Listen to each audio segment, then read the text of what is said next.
মিয়ানমারের রোহিঙ্গা জনগোষ্ঠীকে আশ্রয় দেওয়ায় বাংলাদেশের প্রশংসা করেছে যুক্তরাষ্ট্র। রোববার ওয়াশিংটনে যুক্তরাষ্ট্রের পররাষ্ট্র দপ্তর থেকে দেওয়া এক প্রেস বিবৃতিতে এ তথ্য জানান principal deputy spokesperson Thomas Tommy Piggott.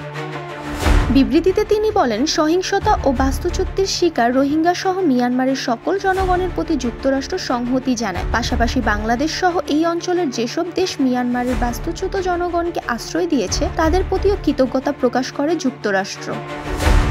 উল্লেখ্য, 2017 সালে রাখাইনে সেনা অভিযান শুরুর পর কয়েক মাসের মধ্যেই 7 লাখের বেশি রোহিঙ্গা বাংলাদেশে আশ্রয় নেয়। এর আগে থেকে বাংলাদেশে অবস্থান করছিল 4 লাখের বেশি রোহিঙ্গা। বর্তমানে ক্যাম্পগুলোতে প্রতি বছর জন্ম নিচ্ছে প্রায় 30,000 শিশু। নতুন করে আসা রোহিঙ্গা সহ বর্তমানে 13 লাখের বেশি রোহিঙ্গা আশ্রিত রয়েছে বাংলাদেশে। বাংলাদেশ সরকারের এই মানবিক ভূমিকার প্রশংসা জানিয়ে যুক্তরাষ্ট্র আবারও পূর্ণ ব্যক্ত করল, রোহিঙ্গা সংকট সমাধানে আন্তর্জাতিক সম্প্রদায়কে একযোগে কাজ করতে হবে। Umme Hani, desk report, I news BD.